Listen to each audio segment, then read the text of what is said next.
The call came at 2:47 in the morning, and Mason Cole knew before he answered that someone was dying. 23 years riding with the Iron Ghosts had taught him that phone calls before dawn only carried two kinds of news: death or something close enough to taste it. His hand found the cell phone in the dark, and the voice on the other end was his shop foreman, Danny, breathless and shaking. "Mason, you need to get to the hospital. It's your brother. He wrapped his truck around a tree on Miller Road." Mason didn't remember getting dressed, didn't remember the ride through the October cold, or the fluorescent burn of the emergency room.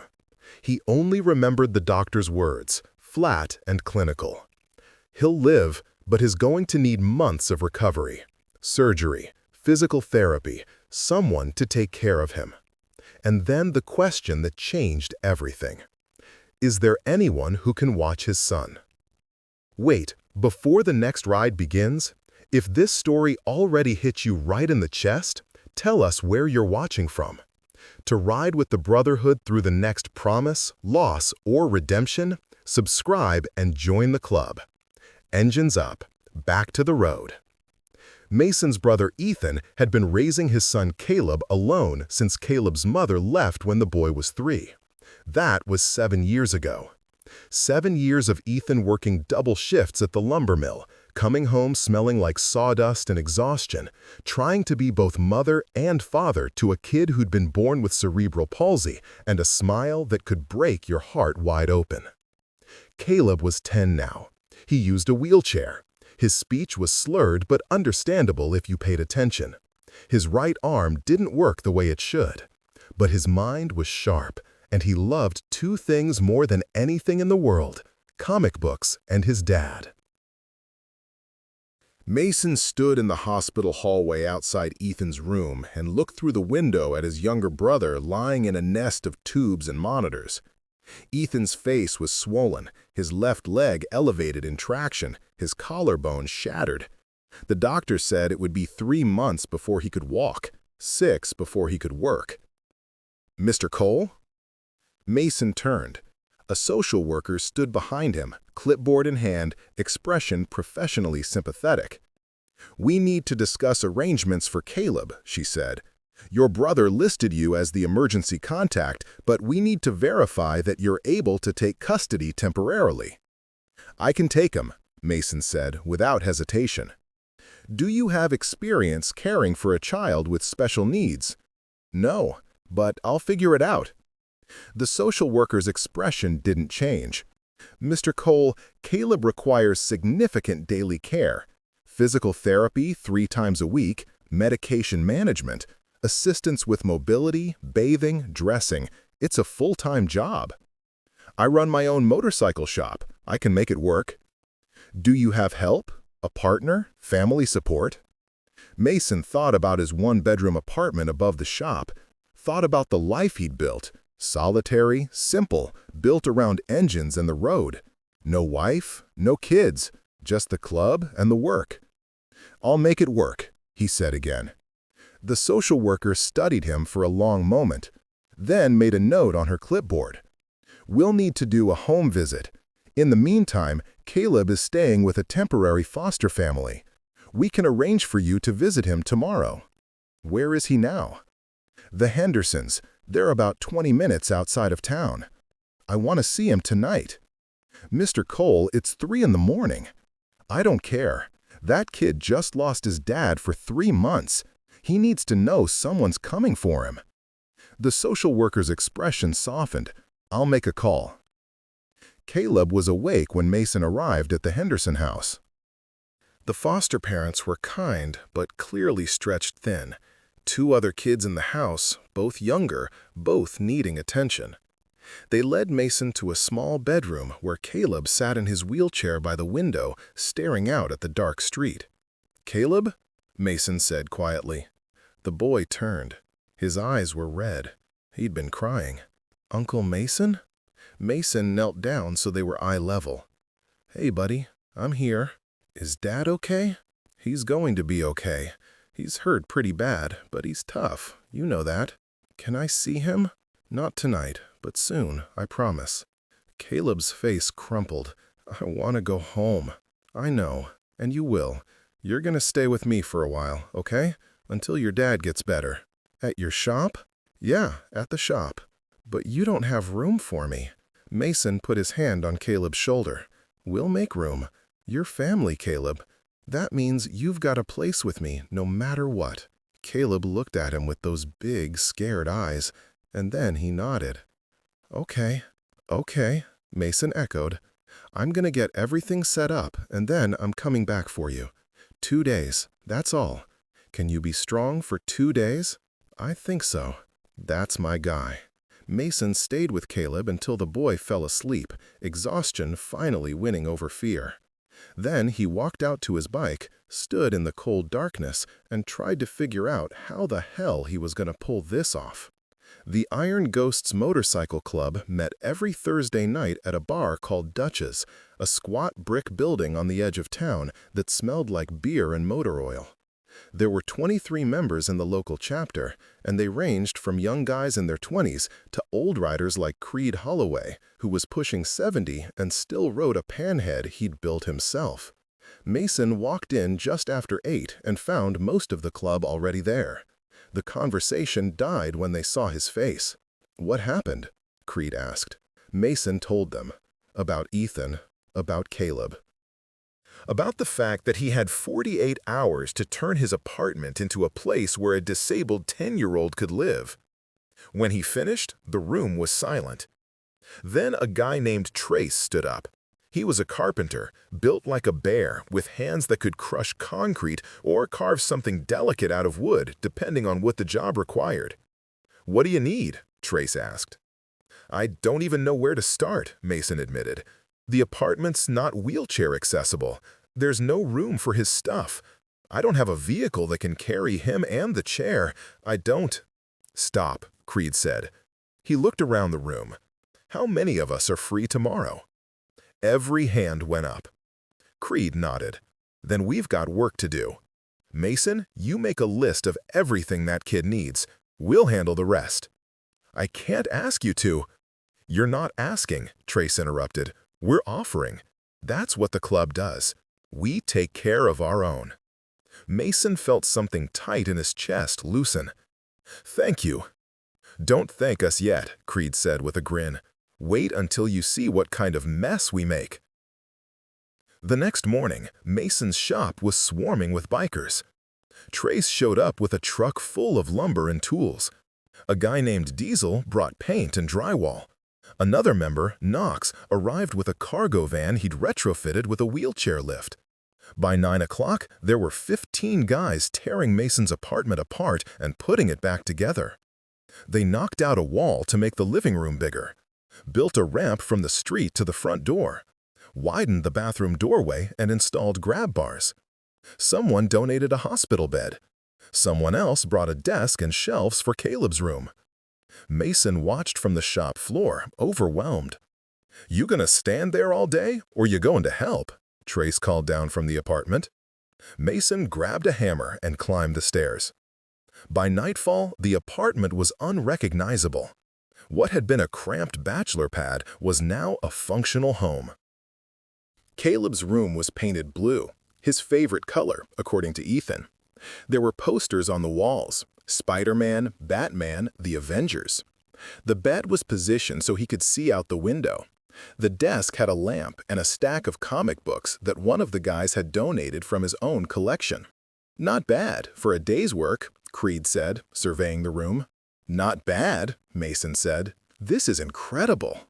Kid deserves a place that feels like home," Trace said. "Least we could do." The social worker came the next day for the home inspection. Her name was Linda Pruitt, and she walked through the apartment with a critical eye, checking every modification, every safety feature. When she finished, she turned to Mason. "This is impressive," she said. "I've done hundreds of these inspections, and I've never seen a space this well adapted in such a short time." "I had help," Mason said. "I can see that." She made notes on her clipboard. "I'm approving the placement. You can pick up Caleb this afternoon." Mason let out a breath he didn't know he'd been holding. "Thank you. One more thing, Mr. Cole.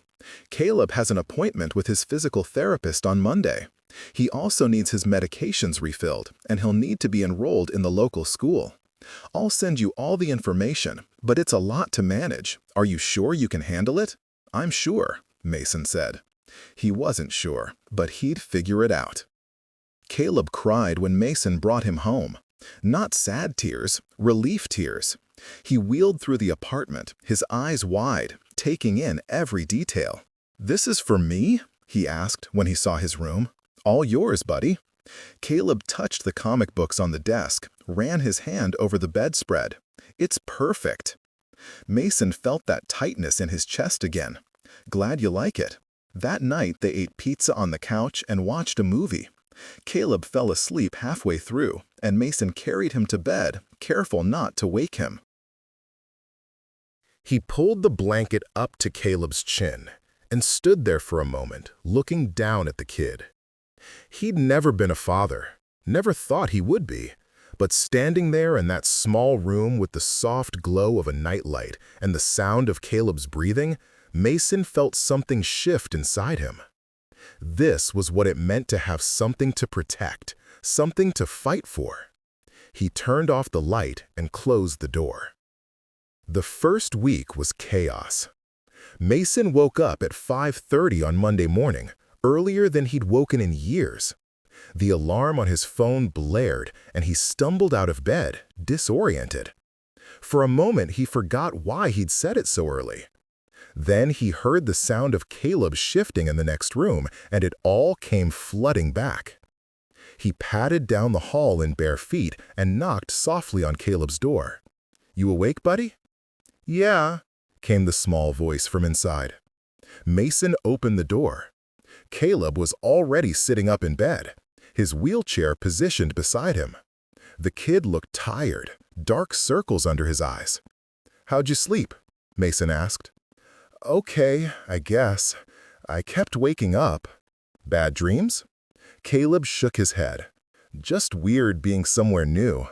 "I get that. You want some breakfast?" "Can we have pancakes?" Mason smiled. "Sure, pancakes it is." Getting Caleb ready took longer than Mason expected. The kid needed help transferring from the bed to the wheelchair, help getting dressed, help in the bathroom. Mason had watched the physical therapist demonstrate the proper techniques during one of their sessions, but doing it himself was different. He was clumsy, unsure, afraid of hurting Caleb. "It's okay, Uncle Mason," Caleb said patiently when Mason fumbled with the shirt for the third time. "I'm sorry, buddy. I'm still learning." "That's okay. Dad was clumsy too at first." They made it to the kitchen by 6:30. Mason pulled out the pancake mix and realized he had no idea what he was doing. He'd lived on takeout and diner food for the last decade.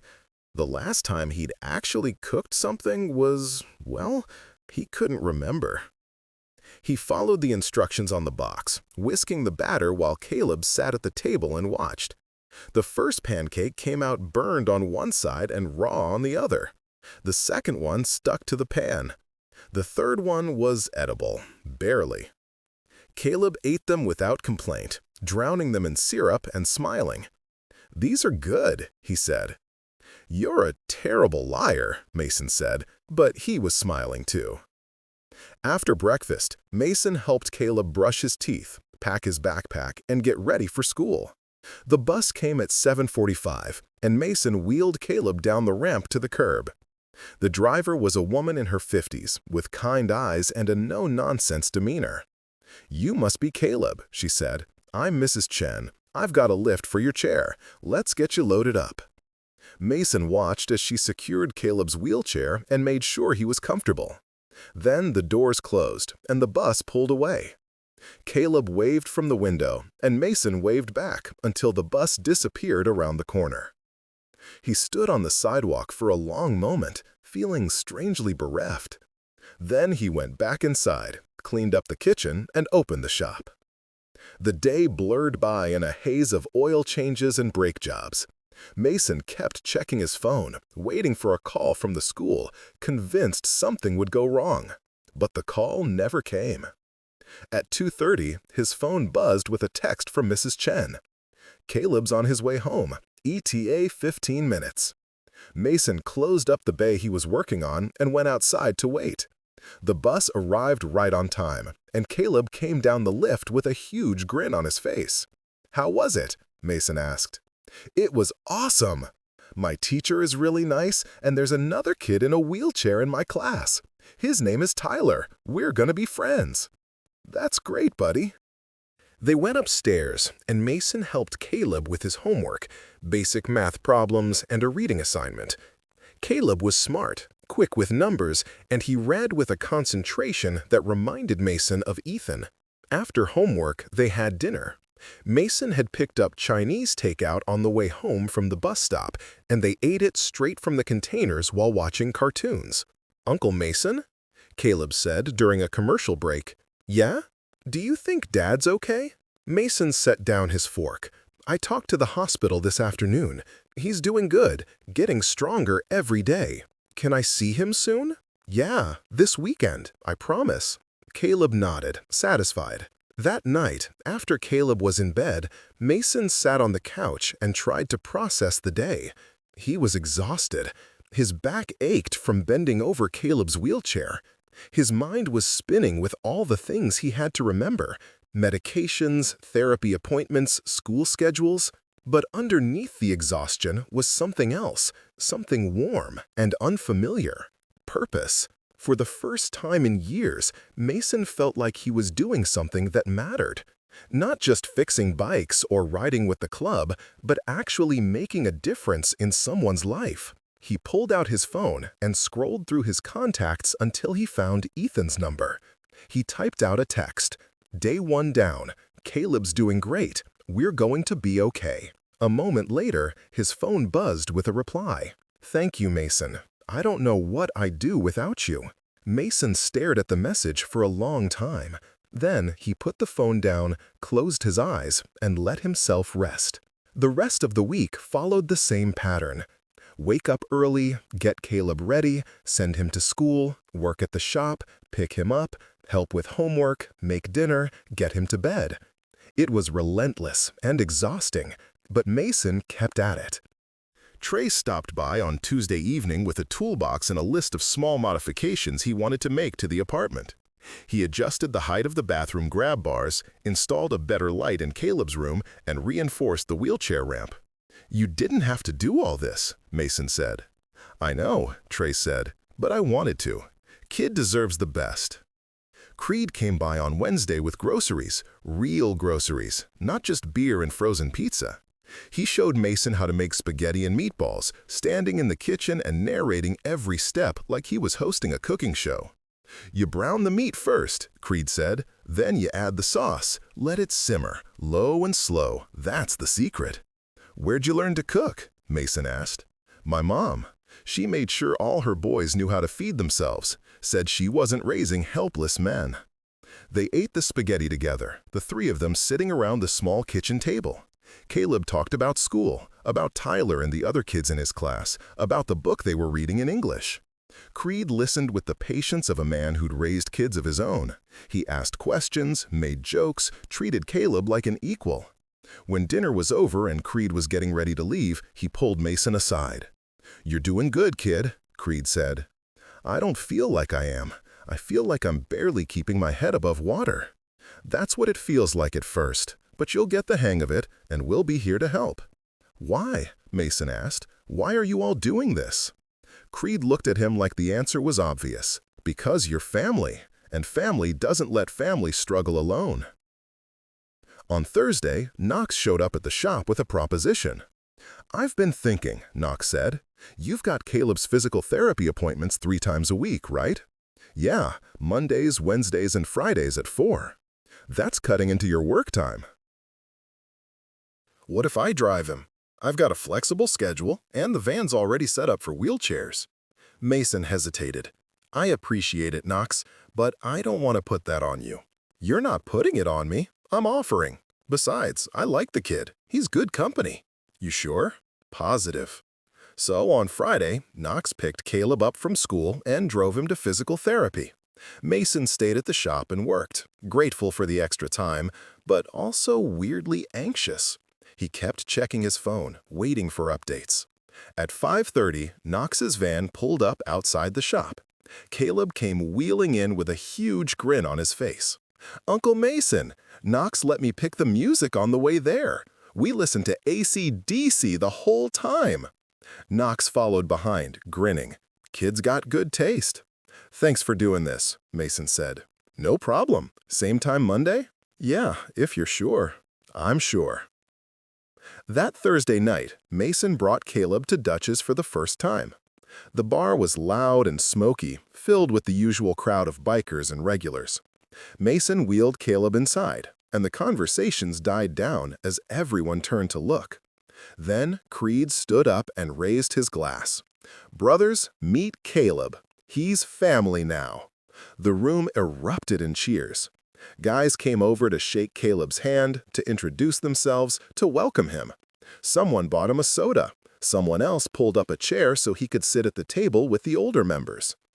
Bishop, a guy in his 40s with a scar across his cheek and a harmonica in his pocket, pulled out the instrument and started playing a bluesy tune. Caleb's eyes lit up. "You play?" Bishop asked. "No, but I've always wanted to learn." "Well, hell, we'll fix that." Bishop taught Caleb the basics: how to hold the harmonica, how to blow and draw, how to bend the notes. Caleb was terrible at first, producing more squeaks than music, but he kept at it with a determination that made Mason proud. By the end of the night, Caleb could play a shaky version of "O Susanna," and the whole bar sang along. "This is the best night ever," Caleb said on the ride home. "Yeah," Mason said, "it really was." On Saturday, Mason took Caleb to visit Ethan at the hospital. Ethan was sitting up in bed when they arrived, looking thinner and paler than Mason remembered, but smiling when he saw his son. "Dad!" Caleb wheeled over to the bed, and Ethan reached down to hug him. "Hey, buddy, I missed you." "I missed you too." "Are you okay?" "I'm getting there. The doctors say I'll be out of here in a couple more weeks." "That's so long." "I know, but Uncle Mason's taking good care of you, right?" "Yeah, he's the best." Ethan looked at Mason over Caleb's head, and there was gratitude in his eyes. "Thank you," he mouthed. Mason nodded. They stayed for an hour, Caleb telling his dad about school and the club and the harmonica Bishop had given him. Ethan listened with the kind of attention only a father could give, soaking up every word. When it was time to leave, Caleb hugged his dad one more time. "I love you, Dad." "I love you too, kiddo. Be good for Uncle Mason, okay?" "I will." On the drive home, Caleb was quiet. "You okay?" Mason asked. "Yeah, I just wish Dad could come home." "He will, soon." "I know, but I miss him." "I know you do, buddy, but you're doing great. Your dad's proud of you." Caleb looked out the window. "Do you think he's proud of you too?" Mason glanced over, surprised. "What do you mean?" "For taking care of me. Do you think he's proud?" Mason thought about it. "I don't know. I hope so." "He is," Caleb said with certainty. "I can tell." Mason didn't know what to say to that, so he just reached over and ruffled Caleb's hair. The kid grinned, and they drove the rest of the way home in comfortable silence. The trouble started in the third week. Mason was working late at the shop on a Tuesday night, elbows deep in an engine rebuild, when his phone rang. He almost didn't answer it. It was after 9, and he was exhausted. But something made him wipe his hands on a rag and pick up. "Mr. Cole?" The voice was professional, clipped. Linda Pruitt, the social worker. Mason's stomach dropped. Calls from social workers at 9 p.m. were never good news. "Yeah, this is Mason. What's going on?" "I received a complaint this afternoon from a concerned citizen." Mason set down the wrench he was holding. "What kind of complaint?" "The individual claims that you've been taking Caleb to a bar on Thursday nights, that you've been leaving him unsupervised in an adult environment with drinking, smoking, and inappropriate language." "That's bullshit," Mason said, his voice hard. Caleb's never unsupervised. He's with me the whole time. And yes, it's a bar, but it's also where my motorcycle club meets. The guys treat him like family. I understand, Mr. Cole, but I have to take all complaints seriously. The same individual also alleges that your living situation may not be adequate for Caleb's needs long-term and that he would be better served in a traditional family environment. Mason felt heat rising in his chest. Who filed this complaint? I can't disclose that information. Let me guess. The Hendersons? There was a pause on the other end of the line. I can neither confirm nor deny. It's them, isn't it? They wanted to keep Caleb, and they're pissed that he's with me instead. Mr. Cole, regardless of who filed the complaint, I'm obligated to investigate. I'll need to do another home visit, and I'll need to interview Caleb privately. When? Tomorrow afternoon, 3 o'clock. Mason ran a hand through his hair. Fine, we'll be here. And, Mr. Cole, until this is resolved, I'd strongly recommend avoiding any situations that could be misinterpreted. No more club meetings with Caleb present. You're telling me to hide him? I'm telling you to protect your custody. Mason wanted to argue, wanted to tell her that Caleb was happy, that the club was the best thing that had happened to the kid. But he knew that anger wouldn't help, so he swallowed it down and said, I understand. Thank you. I'll see you tomorrow. The line went dead. Mason stood in the shop, staring at his phone, rage and fear warring in his chest. He thought about Caleb asleep upstairs, about how much the kid had been through already. The thought of losing him, of Caleb being taken away and put into some foster home with people who didn't know him, didn't care about him the way Mason did, it was unbearable. He called Creed. The old biker answered on the second ring. What's up, Mason? We've got a problem. Mason told him everything. The complaint, the investigation, the Hendersons. When he finished, Creed was silent for a long moment. Then he said, Those sons of bitches. What do I do, Creed? I can't lose that kid. You're not going to lose him. We're going to fix this. How? I don't know yet, but I'll figure it out. In the meantime, you do exactly what that social worker said. Keep your nose clean. Don't give them any ammunition. And Caleb, he's going to ask why he can't come to the meetings anymore. Tell him the truth, that there's some people who don't understand, and we have to be careful for a little while. He's a smart kid. He'll get it. I hope you're right. I am. Now get some sleep. We'll deal with this tomorrow. The home visit the next day was excruciating. Linda arrived at 3 o'clock sharp, clipboard in hand, expression neutral. She walked through the apartment again, checking everything, the ramps, the bathroom modifications, Caleb's room. She asked Mason about the daily routine, about Caleb's medications, about his schooling. Then she asked to speak with Caleb alone. Mason's jaw tightened, but he nodded. Sure, I'll be downstairs in the shop. He left them in the living room and went down to the garage, but he couldn't focus on work. He paced back and forth, checking his phone every 30 seconds, his mind spinning with worst-case scenarios. After 20 minutes, Linda came down. How'd it go? Mason asked. Caleb is very articulate, Linda said, and very clear about his feelings. He says he's happy here, that you take good care of him, that he feels safe. But the complaint raises valid questions about whether this environment is appropriate for a child with special needs. The person who filed it suggested that Caleb would benefit from a two-parent household with more structure and support. Structure? Mason's voice rose despite himself. Caleb has structure. He has a routine, he has school, he has therapy, he has everything he needs. I know, Mr. Cole, and I'm not saying the complaint is valid.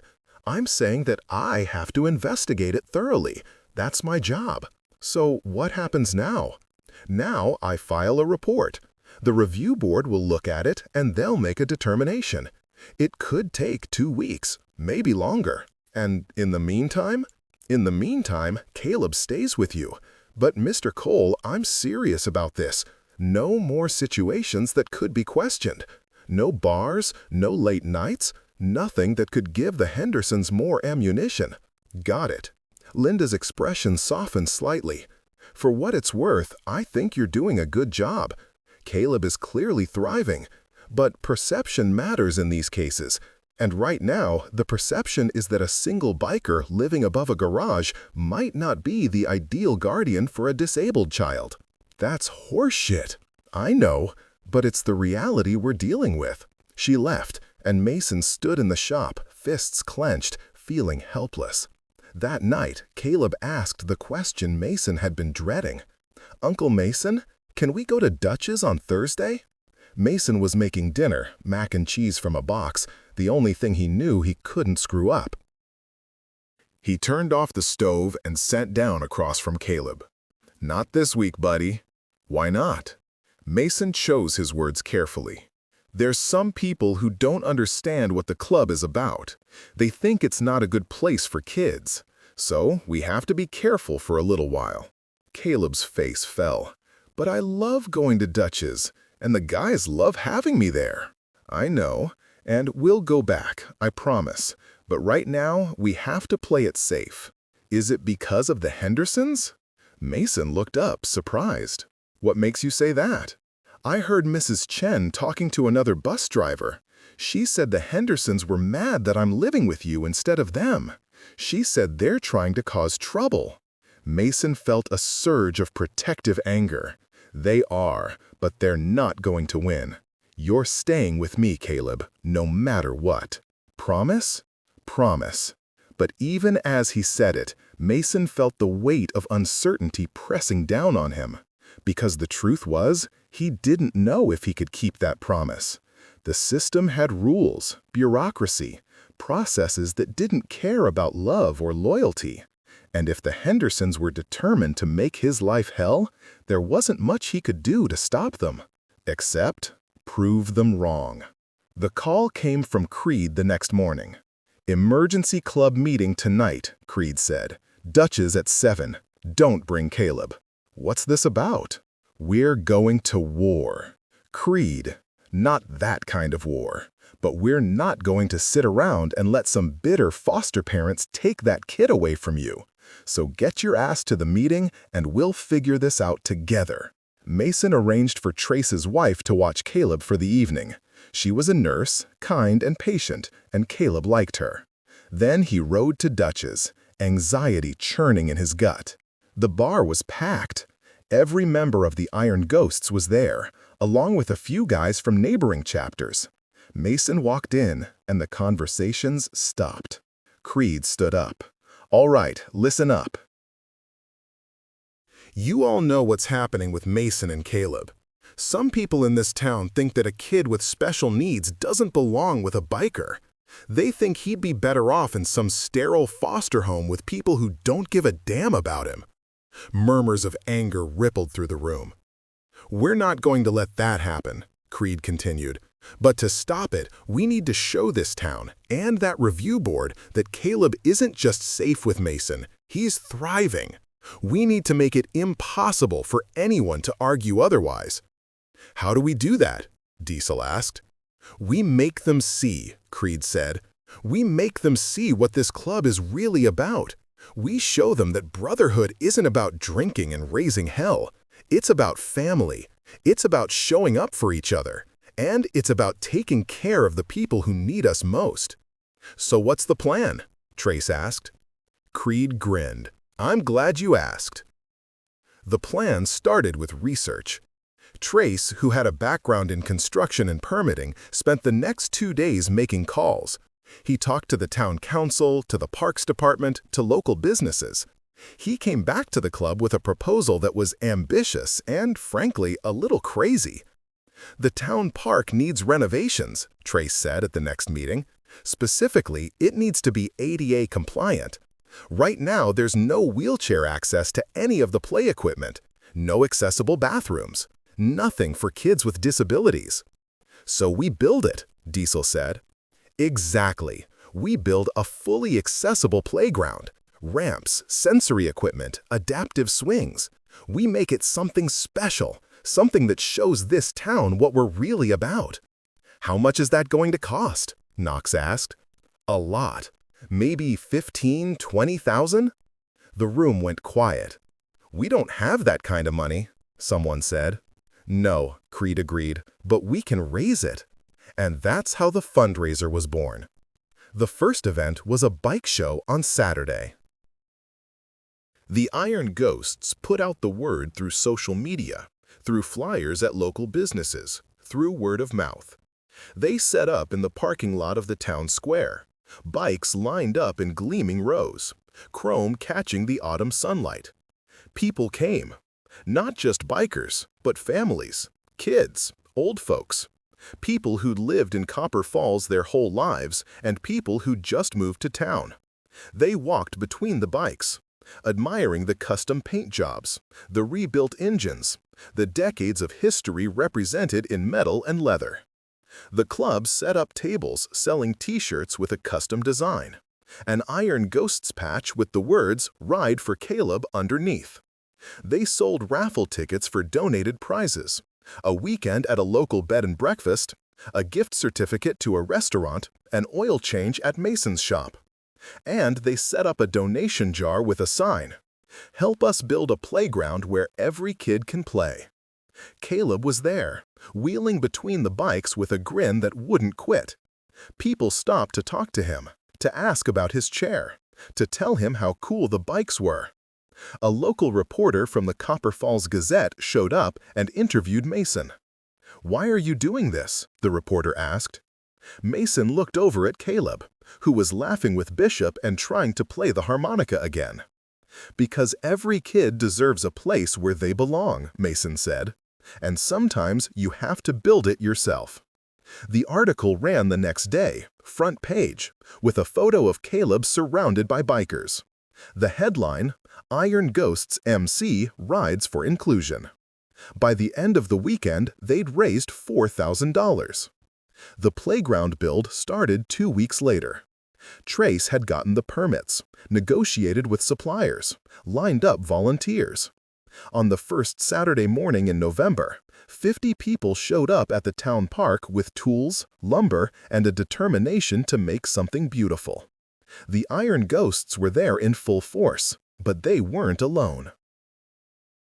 Parents brought their kids. Local contractors donated time and expertise.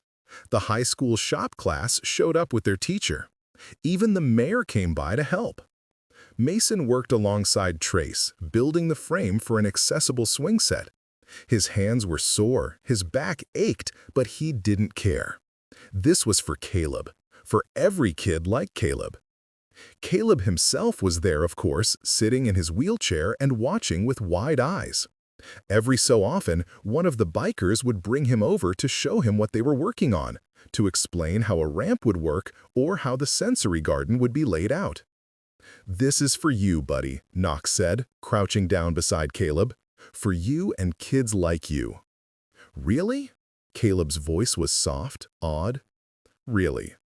A news crew from the regional station showed up mid-morning.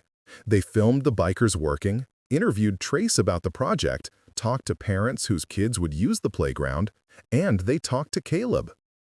"What do you think about all this?" the reporter asked, gesturing to the construction around them. Caleb looked at the camera, then at the people working, then at his uncle standing nearby. "I think it's amazing," he said. "I think people are amazing."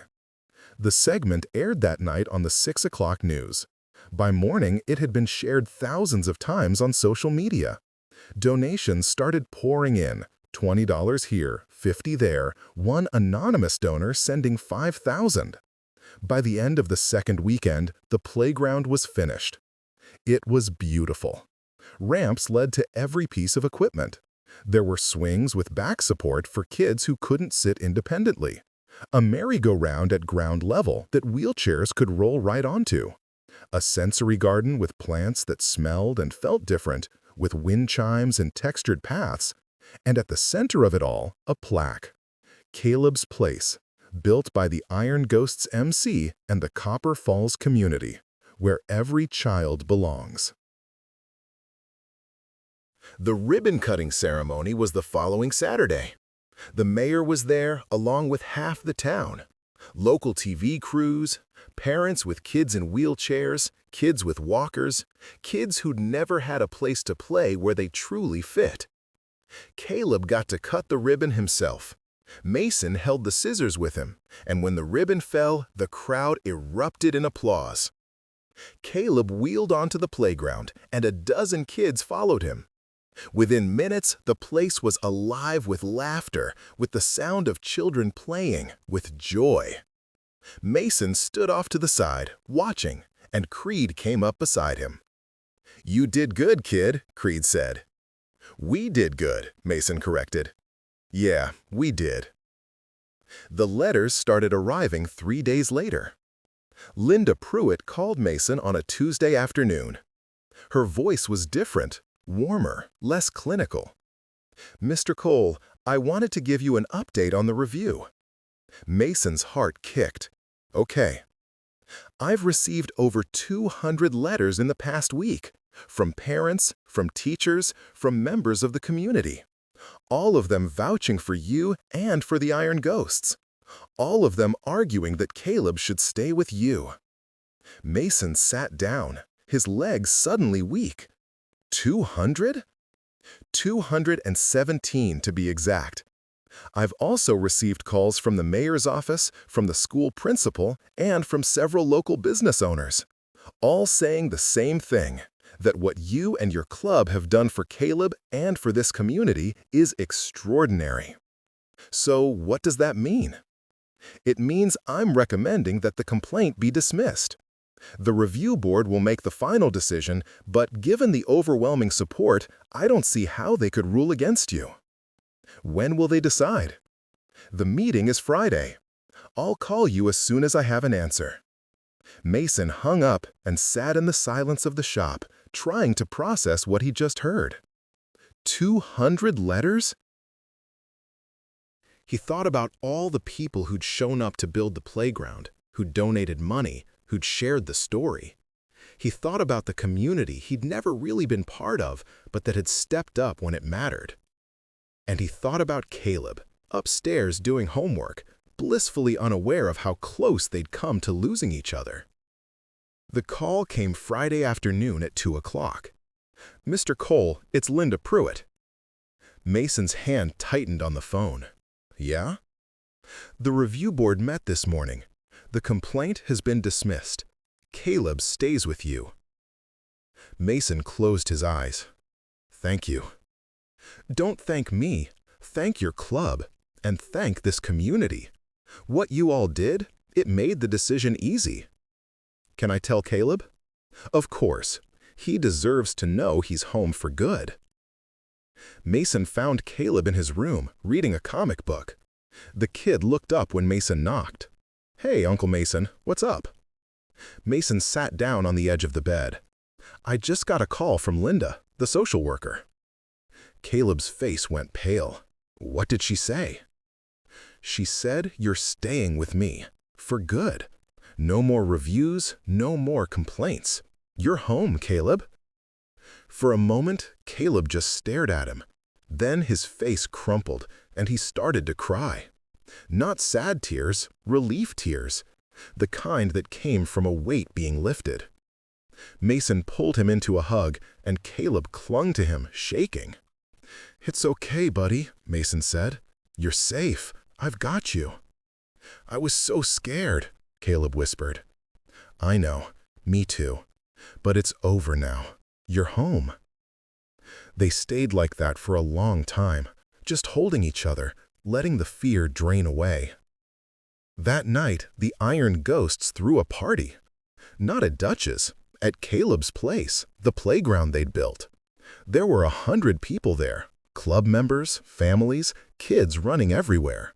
Someone brought a grill, someone else brought speakers and music. Caleb was in the middle of it all, wheeling around with a group of kids, laughing so hard he could barely breathe. Mason stood off to the side, watching, and one by one, the guys from the club came by to shake his hand, to clap him on the back, to tell him they were proud of him. "You're a good man, Mason," Trace said. "Hell of an uncle," Knox added.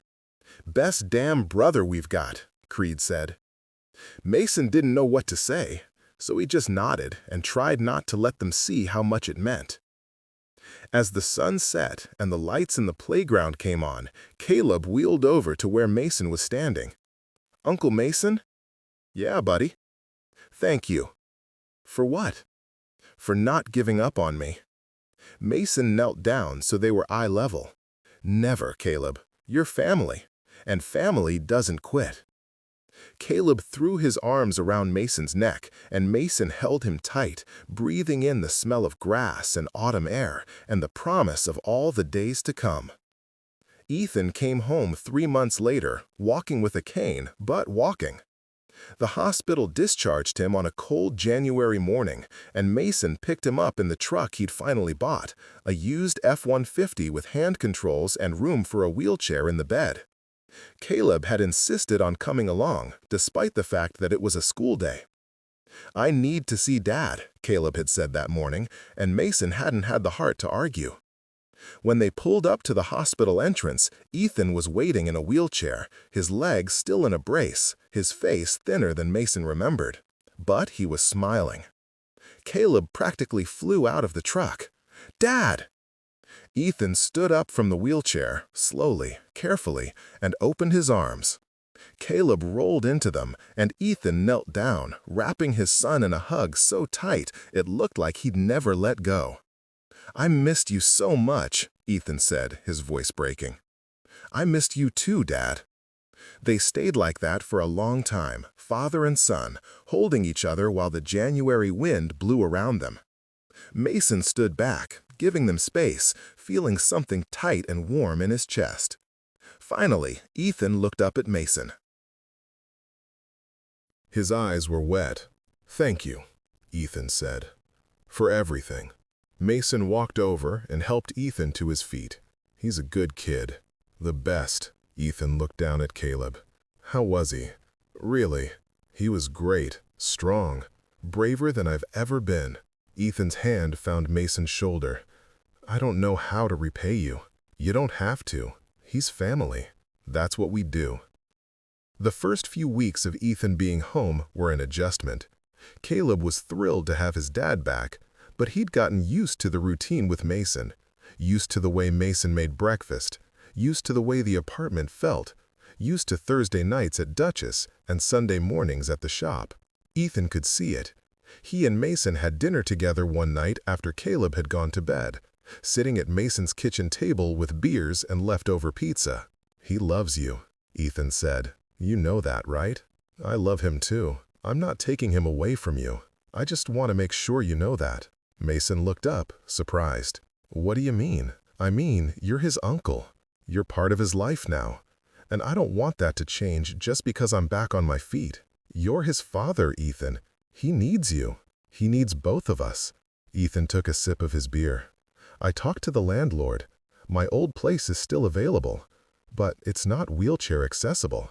And frankly, I don't want to move Caleb again. Not after everything. So what are you thinking?" "I'm thinking we figure something out. Maybe I move into a place nearby. Maybe we share custody. I don't know. But I want you in his life, Mason. You've been more of a brother to me these past few months than you ever were before." Mason felt his throat tighten. "Yeah, you too." They worked it out over the next few weeks. Ethan found an apartment 3 blocks away, close enough that Caleb could go back and forth easily. They split custody. Caleb stayed with Mason during the week when Ethan was working physical therapy and getting back on his feet, and with Ethan on weekends. It wasn't perfect, but it worked, and most importantly, Caleb was happy. Spring came, and with it, a new rhythm. Caleb turned 11 in March, and the Iron Ghosts threw him a birthday party at the playground. There were 50 bikers, 100 kids, and a cake shaped like a motorcycle. Bishop taught Caleb a new song on the harmonica. Knox gave him a leather jacket with an Iron Ghosts patch on the back, a junior member, unofficial but loved. Trace built him a custom workbench in Mason's shop so he could learn to work on bikes. "Every biker needs to know how to wrench," Trace said, showing Caleb how to use a socket set. Caleb soaked it up, asking questions, getting his hands dirty, grinning like he'd found his calling. Mason watched from across the shop, and Creed came to stand beside him. "Kid's got natural talent," Creed said. "Yeah, he does. You ever think about what would have happened if you'd said no, if you'd told that social worker you couldn't take him?" Mason thought about the life he'd had before Caleb, quiet, simple, solitary. About the life he had now, loud, chaotic, full of laughter and love, and a purpose he hadn't known he needed. "Every day," Mason admitted, "and every day I'm grateful I didn't." That summer, Mason took Caleb on his first real ride. He'd modified the Harley with a sidecar, custom built by Trace, reinforced and padded with a roll bar and full harness. It wasn't pretty, but it was safe, and more importantly, it would let Caleb experience the one thing Mason loved most, the open road. They left on a Saturday morning in June, just the two of them. Mason drove carefully, keeping to back roads, letting Caleb feel the wind and see the world blur past. Caleb laughed the whole time, his face lit up with pure joy. They stopped for lunch at a roadside diner, and Caleb couldn't stop talking about the ride. "That was the best thing ever, Uncle Mason. Can we do it again?" "Anytime you want, buddy." On the way back, they stopped at a scenic overlook. Mason helped Caleb out of the sidecar and into his wheelchair, and they sat together at the edge of the parking lot, looking out over the valley. "Uncle Mason," Caleb said after a while. "Yeah?" "Do you think my dad would be mad that I love riding with you?" Mason looked at the kid, saw the worry in his eyes. "No, buddy. I think your dad would be proud. He knows how much you love it, and he knows you're safe with me. I wish he could ride with us. Maybe someday he will, when his leg's all healed." Caleb nodded, satisfied. They sat there for a long time, just watching the world stretch out below them, the wind carrying the smell of summer and the promise of roads yet to be ridden. Years passed. Caleb grew. His body didn't change much, the cerebral palsy was permanent, but his confidence did. By the time he was 14, he was helping Mason run the shop, answering phones, ordering parts, even doing simple repairs. By 16, he was rebuilding engines. The Iron Ghosts became a fixture in Copper Falls. They organized annual fundraisers, built more accessible spaces around town, became known not as rough outlaws, but as the guys who showed up when someone needed help. And Caleb remained at the center of it all, the kid who'd brought them together, who'd reminded them what brotherhood really meant. On Caleb's 18th birthday, the club threw him another party. This time, it wasn't at the playground. It was at Dutch's, the bar where it had all started. Caleb had graduated high school that spring, accepted into a state university on a scholarship to study engineering. He was leaving for school in the fall, and the club wanted to send him off right. Mason stood at the bar, watching Caleb hold court at a table surrounded by bikers who'd known him since he was 10. Bishop was playing harmonica. Knox was telling a story. Trace was showing Caleb blueprints for a new project they'd work on over Christmas break. Creed came to stand beside Mason. The old biker was 75 now, moving slower but still sharp, still riding. "You raised a good man," Creed said. "His dad raised him. I just helped." "Bullshit. You did more than help. You gave him a family, a home, a place to belong." Mason looked at Caleb, laughing with the guys, and felt a swell of pride so strong it almost hurt. "He gave me the same thing," Mason said quietly. That night, after the party, Mason and Caleb sat on the steps outside the shop, looking up at the stars. "You nervous?" Mason asked. "About school?" "A little," Caleb admitted, but mostly excited. "You're going to do great. Thanks to you." Mason shook his head. "Thanks to you. You worked for this, Caleb. You earned it." Caleb was quiet for a moment. Then he said, "I'm going to miss this place. The shop, the club, you. We'll miss you too, but we'll still be here, anytime you need us." "I know." Caleb looked at Mason. "Can I ask you something?" "Anything." "Do you ever regret it? Taking me in? Changing your whole life?" It was the same question he'd asked years ago, but this time Mason's answer came easier. "Not for a second, Caleb. You're the best thing that ever happened to me." Caleb smiled, and they sat there in comfortable silence, two people who'd found family in the unlikeliest of places, bound together by choice and love and the open road. Mason is 65 now, still running the shop, still riding with the Iron Ghosts. His hair is fully gray, his hands are more scarred, but his heart is fuller than it's ever been. Caleb graduated from university with honors, got a job with an engineering firm, and bought a house 20 minutes from the shop. He visits every Sunday, usually bringing his girlfriend Rachel, a physical therapist he met in college who loves riding in the sidecar and doesn't mind grease under her fingernails. They still work on bikes together, uncle and nephew, hands moving in practiced rhythm, the shop filled with the sound of wrenches and classic rock and comfortable conversation. The Iron Ghosts still meet every Thursday at Dutch's. The faces have changed. Some of the old guard have passed, new members have joined, but the spirit remains.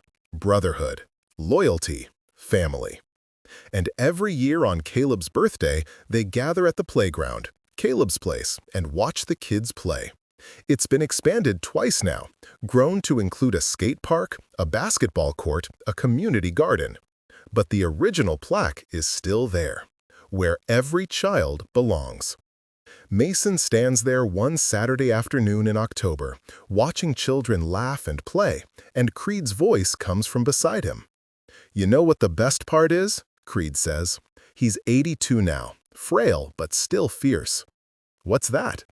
"That kid, Caleb, he didn't just change your life, he changed all of ours. Reminded us what we were really about." "Yeah," Mason says, "he did." They stand there together, two old bikers who've ridden thousands of miles, who've seen the world from the seat of a motorcycle, who've learned that the most important journeys aren't measured in distance. They're measured in the people you carry with you, the promises you keep, the love you choose to give. Later that night, Mason sits on the steps outside his shop, the same steps where he sat with Caleb all those years ago. His bike is parked nearby, chrome gleaming in the streetlight. His phone buzzes, a text from Caleb. "Thanks for dinner, Uncle Mason. See you next Sunday. Love ya." Mason smiles and types back, "Love you too, buddy." He puts the phone away and looks out at the quiet street. Somewhere in the distance, he can hear the rumble of motorcycles, the club out riding, engines roaring into the night. Mason thinks about that phone call at 2:47 in the morning, the one that changed everything, the one that brought him a 10-year-old kid in a wheelchair and showed him what it meant to have something worth fighting for. He thinks about the brotherhood that showed up without hesitation, that built a home and a playground out of lumber and love. He thinks about the town that rallied, the letters that poured in, the community that proved that family isn't just blood, it's choice. And he thinks about Caleb, the kid who was scared and alone and needed someone to show up, the kid who became the center of everything. Mason stands, walks over to his bike, and runs his hand along the chrome. The engine is cool now, silent, but it's ready, always ready. Because that's what they do. The Iron Ghosts, the Brotherhood. They show up. They ride. They protect what matters. And they never, ever quit. Mason kicks the engine to life. The sound roars through the quiet night, echoing off the buildings, carrying into the darkness. Then he rides. Not away, not toward anything in particular, just rides. Because the road goes on. The brotherhood endures. And somewhere out there, 50 bikers and one kid in a wheelchair proved that love isn't something you're born into. It's something you build, one promise at a time, 1 mile at a time, forever.